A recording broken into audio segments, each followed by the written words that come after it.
TY, Bunny, Hurricane, DRG, GSL Season 1, Code S. Africa TV, Freak Up Studio, live. LG Ultra Gear and Hot 6, 2021, GSL Season 1. Crazy start to the night. TY has just lost his match to Bunny. He waits in the loser's match. Hurricane versus DRG is next. Now, I think TY can advance, but, I mean, that is a plot twist right there. Yeah.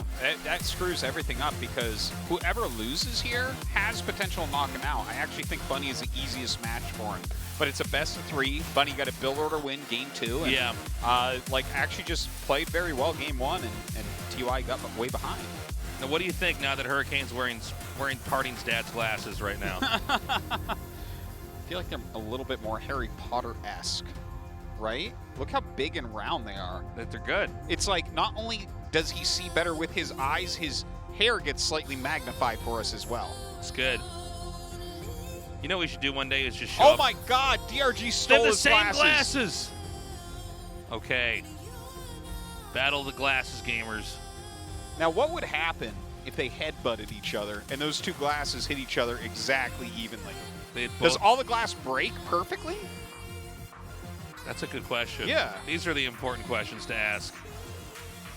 I always wonder when two players headbutt each other what happens there. This hasn't happened since the 10 years ago of the two guys chewing gum at the same time. Well, if they headbutt each other strongly enough, the Protoss player is then favored to win the match. We're going to go to Nautilus for map 1. And let's see what happens. Hurricane versus DRG. DRG, by the way, sometimes looking untouchable. I'm looking forward to seeing what Hurricane has in store for this. It is a best of 3, and the winner, wait for it, winner goes up against Bunny. Loser has to go up against TY. You definitely want to win here if you can. GSL Season 1. We stood at the edge of the world. Seize the stakes. They're living a life like dead bodies.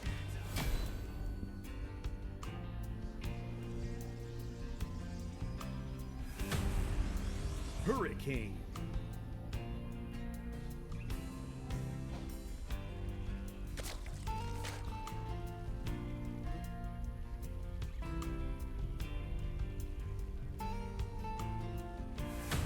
Team NV, DRG.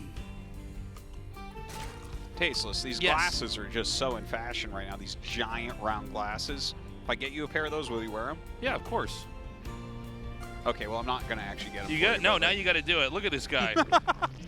You thought I'd be like, oh, Artosis, that'd be so crazy. I couldn't do that. Yeah, you give me some lensless glasses. Let's do it. Let's go. Which of us would look better in glasses? Me.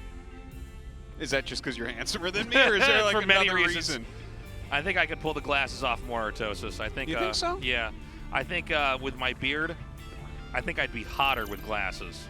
We should try this. And what I'm going to do is, if we get glasses, I'm going to get one of those little chains around them so they can hang down like I'm a professor. Oh, yeah. Yeah, and whenever I have something important to say, I go, well, the thing is, I start to put them on like that, you know. I have that kind of... I think that's like an old person look, Tasteless, so an attractive old person look at that.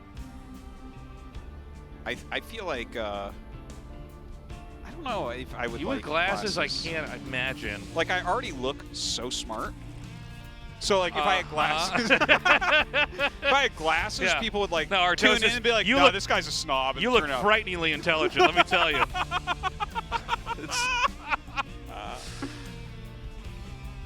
You never been to, like, you never been to, like, a store with a friend that had to try on glasses? You never ended up in one of those situations where you ended up putting them on, too? Oh, I never put them on myself, though, because I didn't need them.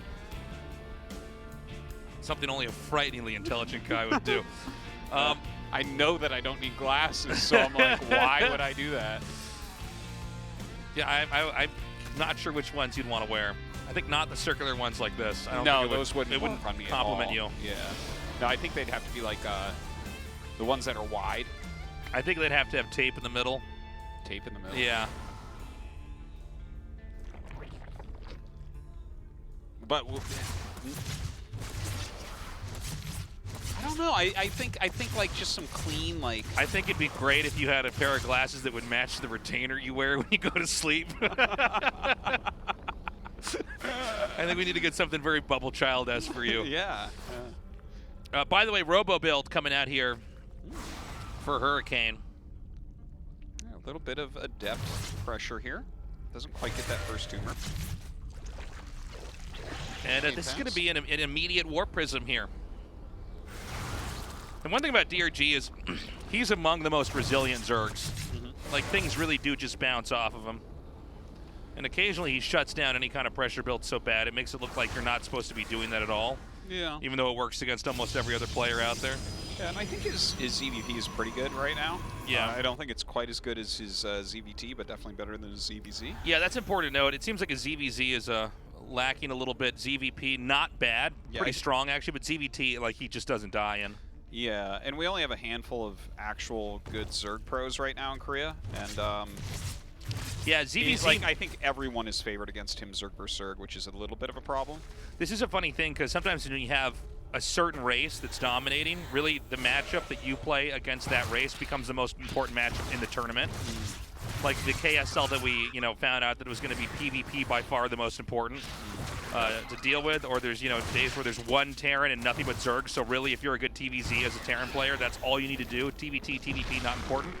In this case, DRG, I think, has stronger chances in the season because there's not as many Zergs in general. Yeah, well, there's, a lot of the favorites are Terran players too, right? He's got 2 Terrans in his group, so. Yeah. Small. I mean, but when I say that, guys, I know it's almost even, but I mean, compared to some other seasons where we've had pretty Zerg-heavy groups, where ZVZ, a lot of times, if you're a Zerg, is the most important matchup. I think this is a good season for DRG, based off of his skill sets that we've seen so far. Let's see how he does against this incoming rush. A lot of gates are finishing up right now. Comes an observer as well, definitely. I mean, this has to turn into an attack, right? Or is... I think so, yeah. The 2 Immortals are out. This is a timing push, one of the many timing push variations that Protoss has. All right, here we go. 5 sentries, 2 Immortals. He's got that prism in the center as well. Does have an observer coming, so he'll be able to clear some of this creep. Roaches being made. Looks like a scary push for sure. Yeah, this is going to be a tough one. First force field goes down. He boxes out the Queens from going directly up towards the hatchery, but he hasn't committed with his force field so far. There's really not a lot here for DRG. The Immortals are in a pretty good position.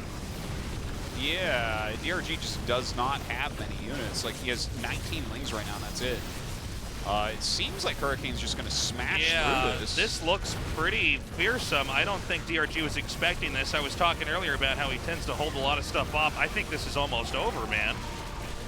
I mean, by the way, super committal here from Hurricane. He's going to just basically move past the hatchery. There's not drones mining there. If he can win the fight over here at the natural, the game ends immediately. There's like no units. I mean, he's just gonna plow through. Like his micro's okay here and everything, but he barely even needs it, honestly. Yeah. 2 force fields going down, a little bit of pullback for Biles, but it's just so few units for DRG. He's starting to fight with drones, and that's when you know he is in trouble. Ooh, dodges the bile, but I think it was already over. Hurricane takes game 1 in GSL Opposite Day Edition. Well, Hurricane was looking pretty reasonable PvC against Ragnarok.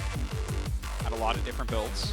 DRG, I'm sure, studied that, and this wasn't a Stargate opener, so maybe that threw him off a little bit. And just the fact that it's Nautilus in general is, this is the least practiced map by a trillion miles, considering the rest of the map pool has been out for like 4 years now. So that does it. DRG dies in game 1. Again, it's a best of 3. And I think the most important takeaway, guys, is that the loser faces TY. The loser. Obviously, TY is a player I think it's still safe to say everybody's confident he gets out. It's even an easy decision. So again, you really want to win here. We're going to map 2. Let's go. 2021 GSL Season 1. We stood at the edge of the world. Seize the stakes. They're living a life undead by a gentle Hurricane.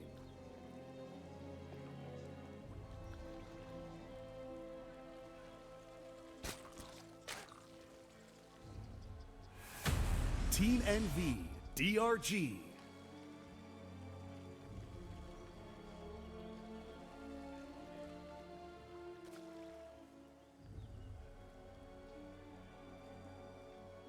So nice little block there, forcing that hatchery to go to the third. We did see Hurricane do some great harassment with the Adepts when the hatchery went to the third on Nautilus. So maybe we'll see that again from him. Hopefully DRG not caught completely off guard this time. Definitely a very one-sided game there.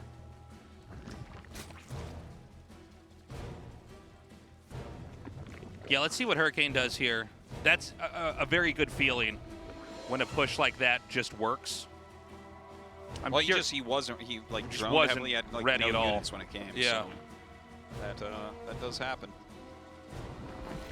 Yeah, it kind of goes both ways. I mean, I think Hurricane executed the attack perfectly, but I also think, yeah, I mean, DRG was not anticipating an attack like that at all, and we did have an hallucinated Phoenix there, right? But I mean, it's pretty obvious that's fake, and you know, it's not a, you're not like, oh, madness. I thought it was a Stargate build. I mean, this game's old enough that they usually have a very good idea of what's going on. But I feel like for DRG, you would expect an attack, something like that from Hurricane. Am I wrong to say that? I feel like against Ragnarok, he opened Stargate every game of 5, right? If I'm remembering this correctly, every single game was a Stargate with a Void Ray, but then like he mixed it up a lot behind that. Yeah. So it was a well prepped, like multi fork in the road build where everything looks the same at the start, but then you have something new each time. So I think DRG maybe had in his mind that this was going to be a Stargate build, right? And didn't quite get the correct scouts off, didn't have the right timings to start his units. Well, that part for sure is true, but I think it's probably based upon studying Hurricane's games, right? And I mean, that's something that can get you.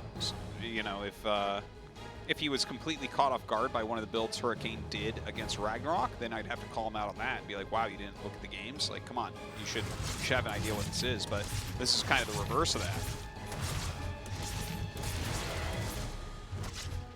So this time we do have the Stargate build. Let's see if we have any builds that resemble what we had in his plays earlier on. I don't think we've really gotten a good taste of what DRG's got in this matchup yet. I mean, the game was so short. Really short game so far today. Yeah. Ongoing late game as of yet, but the night is young, Tasteless. And full of There's tears. still time. And full of macro games, man. Maybe. Okay, good scout. Blocks him off from getting drones. Gets one kill anyways. And he'll be able to shade out. Nicely done there by Hurricane. It's worth it to lose one Adept to kill 2 drones. So the first Void Ray's coming out. And again, you know, the Void Ray's always been a funny unit in StarCraft since its inception. Like, there's been periods where it's insane and overpowered, and then there's periods where it is literally the worst. It's a lemon. Like, it is completely useless. Like, and so right now we're in a place where the Void Ray actually seems to have the most reach in parts of the games that it's ever had. It can be used in cheese builds. It can be used to just control a 3-base area and play conservatively. It can also be used in a kind of a leveragey style where you get a bunch of them and then sort of bully around positions on the map or incorporate it into a big late game army. So yeah, seeing a Void, what I'm trying to say is seeing a Void Ray now in StarCraft 2 doesn't mean the same thing as when you'd see it in the past, for whether you're a spectator or a player, right? There's a lot more questions to ask when the first Void Ray comes out. Like, is he going to get more? Is he going to, you know, actually put this into a timing? Is this just to clear Lings and keep him safe? And I think that's why this build is so strong, or whatever the build is, but opening up like this into a build, whatever it may be, is good. Yeah, it's a very flexible opener overall, right? Stargate builds always have been kind of the most flexible thing you can do against Zerg. And, you know, I think in this current meta, it's just a solid opener overall. Deny some scouting, you're very safe. Now, looking at this for DRG, he did go for a pretty quick +1 melee, and he's getting that Baneliness. So there's a possibility we see like a dive onto the 3rd base, but with double Oracle, if he doesn't lose these, I don't think he's gonna like lose a 3rd. Yeah, I think you're right about that. So a tag there on the Queens. Not a bad tag, but not a particularly important one right now. It's not like it's the bulk of the Queens here. So Zealot charge is coming, so is the Templar Archives. Protoss is quietly building up. We can see from the production ticker, there's not going to be more Void Rays. No. But one dilemma for the Zerg right now is the Zerg doesn't know that. You know, it's actually no more Oracles, no more real Stargate anything.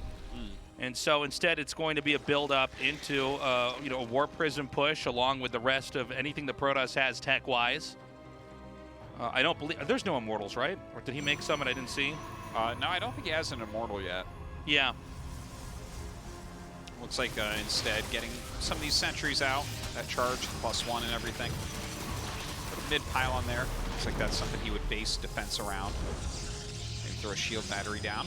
Make sure he can hold on. But DRG has mostly been droning. Doesn't really have too much army. Going into that carapace now that +1 melee is done. Which I actually, like, I mean, I like +1 carapace. There's nothing wrong with +1 carapace. You should get +1 carapace. But I feel like if you get +1 melee quickly, you're doing yourself a great disservice by not getting +2 melee as quickly as possible, because Baneling harassment becomes so ridiculously strong at +2. Well, it entirely changes the landscape of the fight. You know, +2 Banelings. Well, just one-shotting probes is like insanity, right? Yeah. Like we see so many probes die when in games where you get that quick +2. Even some of these fights on the ground in general, though, I mean, it's such a difference. So we have a big attack coming in over here now. And this is where the push is going to start. Let's keep an eye on the Warp Prism to see if we can keep that alive. A good surround here is going to allow these Lings to take out at least one of those sentries there. And this is just definitely not enough. Ling flanker, no. And so we have a change of plans here. The Warp Prism is going to come up now, and it looks like a setup for some Archon harass. Yeah, I'm not sure exactly how much he'll get done with that, but reasonable to do. No reason why you would not try to get something done there. Right. Now, Hurricane's actually taking a rather quick fourth and in a great location as well in that bottom right corner. Very defendable. +2 melee does get started finally here. Burrow as well, kind of interesting to see. Storm coming up as well as Blink. So, yeah, we're just kind of like completing all the mid-game tech. Yeah. Yeah, I mean, things are just being ironed out on each side here. I do like the Burrow upgrade. Yeah. But yeah, I mean, we're going to be getting into a pretty drawn out and dramatic PVZ here. The Zerg needs to take a fifth pretty soon here. I will point that out. He's got an outstanding drone count. He's had 80+ drones for a long time. Now, on this map, if you just look at it, there's not that many more bases for Zerg, really, that are safe from pushes, I should say. Yeah. Like, for instance, the top left base can probably be taken, and unless, like, a bunch of DTs with Blink jump on top of it and kill it, like, yeah, you could safely control that, right? But some of the other spots on the map do seem pretty hard for Zerg to really safely hold. It seems like this one over here is, again, very pushable, just like the fourth base is. So we want to watch for that.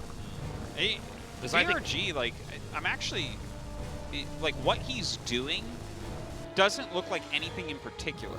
He's getting 2-2 for Lings, that's great. Baneling speed, yeah.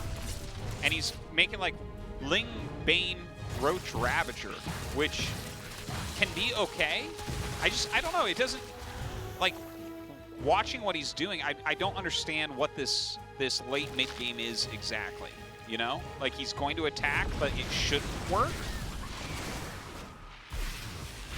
Yeah, it doesn't seem, I like the way that you said it, it doesn't seem like he's doing anything in particular. Yeah, it doesn't feel like he's, I don't know, it doesn't feel like there's a real plan here. Yeah. He made a bunch of units, he's getting good upgrades, and he's attacking. And it's like, well, I mean, the types of units that Hurricane has and has made, he should not take damage here. Like, he should be able to hold this army very easily, I would say. Yeah. Disjointed attack continues up here from Hurricane, but yeah, I'm on the same page as you, Artos. I mean, it doesn't seem like it's this was a build-up to anything special. I think the Protoss's tech setup was much better, much safer. I mean, these storms are insane. I think this fight's just about been won. I mean, this base is going to go down. Keep in mind the base adjacent to the right If this base is lost, so is that one. Well, he's killed like the whole army and a base and a bunch of drones, Yeah, and he has 4 bases. It's funny to see the difference in these two in DRG's 2 matchups that are not the mirror. Yeah. I mean, that Hurricane was- stomped him. He did. And he did. again, I didn't seem like DRG had any kind of plan. Like, he came out with like some Roaches and some Ravagers, and then he had some Banelings. And Protoss had literally all the units that you need in that Yeah. part of the game to push out. And also, DRG was out off creep as if he was somehow supposed to be taking a fight. Yeah, and there's And no clearly that's not going to yeah. happen. There's no universe in which he is advantaged Yeah. aggressively Look at this. in Bunny's that like, situation. I'm so sorry you got to face TY, man. Good luck, dude. He's Just do what I did, man. yeah, man. Wow. Yeah, that was a weird game. I feel like DRG really not on top of his ZVP. A lot of question marks with that game for sure. Up next, guys, the winners match. Hurricane versus Bunny. Okay. Let's do it, guys. Short break, and then we do that next best of 3.